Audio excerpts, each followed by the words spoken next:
Welcome to M24 news.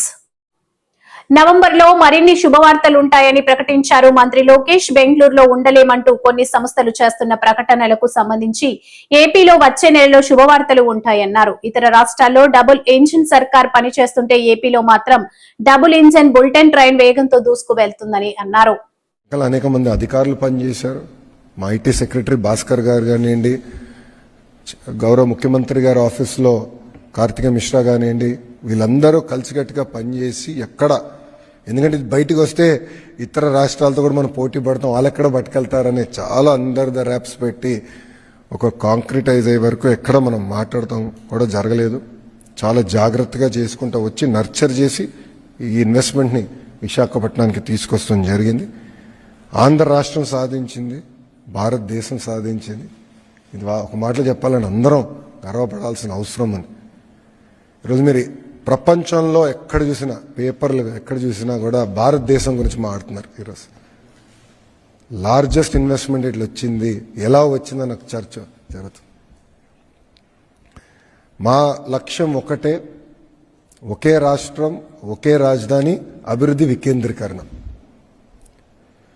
అనంతపూర్ని mobility వ్యాలీగా చేసి చూపించాం Kia Motors వల్ల. నార్త్ అనంతపూర్, కర్నూల్లో ఇప్పటికీ పెద్ద ఎత్తున రెన్యూబుల్ ఎనర్జీ పెట్టుబడులు వస్తున్నాయి, పంప్ స్టోరేజ్ ప్రాజెక్టులు వస్తున్నాయి.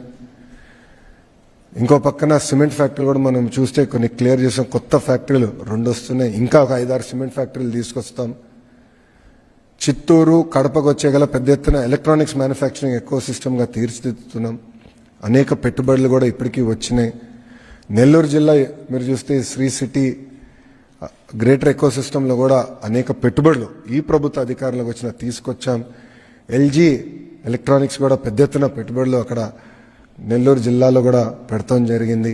ఇప్పటికీ 50% భారతదేశం ఎయిర్ కండిషనర్స్ మనం తయారు చేస్తున్నాం. డైకన్, బ్లూ స్టార్ ఎక్స్పాన్షన్కి వెళ్తున్నారు, ఎల్జీ పెట్టుబడులు పెడుతున్నారు. దీనివల్ల అది దాదాపు 80% వెళ్ళే దానికి ఆస్కారం ఉంది.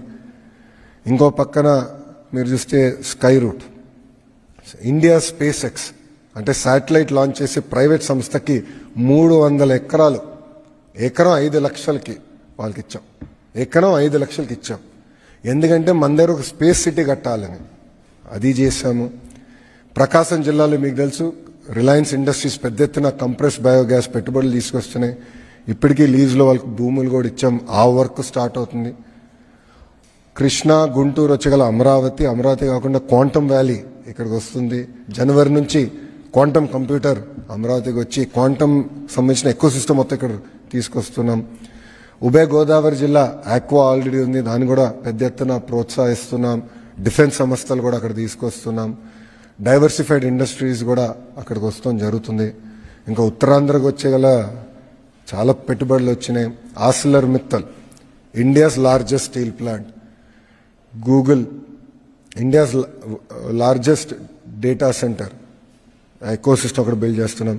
టీసీఎస్, కాగ్నిసెంట్, ఎక్సెంచర్, అదేవిధంగా మన బిల్డింగ్స్ కట్టే రియల్ ఎస్టేట్ డెవలపర్స్ కూడా సాలాపురే, సత్వా, రహేజాస్తో కూడా మాట్లాడుతున్నాం. వాళ్ళందరినీ తీసుకొస్తున్నాం. మెడికల్ డివైసెస్ మ్యానుఫ్యాక్చరింగ్, ఫార్మా సంస్థలు, ఇట్లా అన్ని ప్రాంతాలని సమగ్ర అభివృద్ధి చేసి ఆంధ్ర రాష్ట్రాన్ని $2.4 ట్రిలియన్ ఎకానమీ చేయాలనే లక్ష్యంతో ఆంధ్ర రాష్ట్ర ప్రభుత్వం పనిచేస్తుంది. మేము బలంగా నమ్మేది వర్టికల్ హారిజాంటల్ ఇంటిగ్రేషన్, అంటే క్లస్టర్ బేస్డ్ అప్రోచ్ చాలా చాలా అవసరం. ఎలక్ట్రానిక్స్ మ్యానుఫ్యాక్చరింగ్ అంటే ఒక ఎకో సిస్టమ్ రావాలి. 100 కిలోమీటర్ రేడియస్లో major end to end eco system create చేయాలి. సో అంటే మీ మొబైల్ ఫోన్ తీసుకుంటే దానికి ఉన్న casing, housing, camera module, lens, chip manufacturing, display అంతా 100 కిలోమీటర్ రేడియస్లో మ్యానుఫ్యాక్చర్ అవ్వాలి. That is called vertical integration. Horizontal వచ్చేగల స్కిల్ డెవలప్మెంట్, నా హెచ్ఆర్డీ మినిస్ట్రీ వస్తుంది. స్కిల్ డెవలప్మెంట్, ఎక్విప్మెంట్ టెస్టింగ్, మన బ్లూ స్టార్ లీడర్షిప్తో కలిసి అదే డిస్కస్ చేశాం. వాళ్ళకి హీట్ పంప్ ఆంధ్ర రాష్ట్రం తయారు చేస్తే జర్మనీకి పంపించాలి టెస్టింగ్కి, సర్టిఫికేషన్కి. ఆ సర్టిఫికేషన్ ఎందుకు ఆంధ్ర రాష్ట్రంలో ఉండకూడదు, ఇదే ఎకో సిస్టంలో మీరు పెట్టండి అని వాళ్ళు కూడా మేము పెట్టుబడులు పెడతాం ఆ ఎకో సిస్టమ్ కానీ వాళ్ళు కూడా చెప్తాం కానీ. సో వర్టికల్ హారిజాంటల్ ఇంటిగ్రేషన్ చేస్తున్నాం.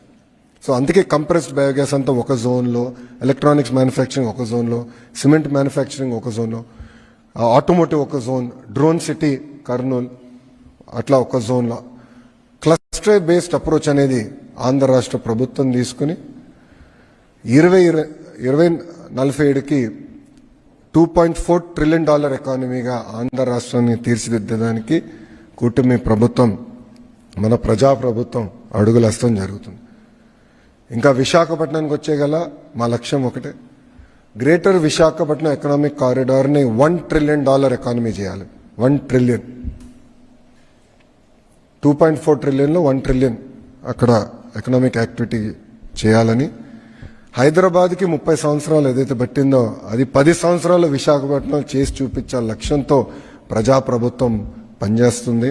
దానికోసం విశాఖపట్నం ఎకనామిక్ కారిడార్ అని నామకరణం చేసి దానికి ప్రత్యేకంగా అధికారులను కూడా నియమించి ఇంటిగ్రేటెడ్ ప్లానింగ్ అంటే ఎయిర్పోర్ట్స్ కానివ్వండి, రైల్వేస్ కానివ్వండి, రోడ్స్, ఎడ్యుకేషన్ కానివ్వండి, కంపెనీలు ఎక్కడ రావాలి, ఎట్లా మొత్తం జోన్ ప్లానింగ్ చేయాలి.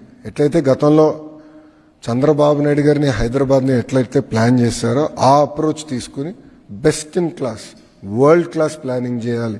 ఒక పక్కన విశాఖపట్నంలో, అమరావతి ఈ రీజన్ రెండోది, మూడోది రాయలసీమ ఎకనామిక్ కారిడార్. ఇట్లా 3 స్పెసిఫిక్ ఎకనామిక్ కారిడార్స్ చేయాలనేది గౌరవ ముఖ్యమంత్రి గారు నిన్న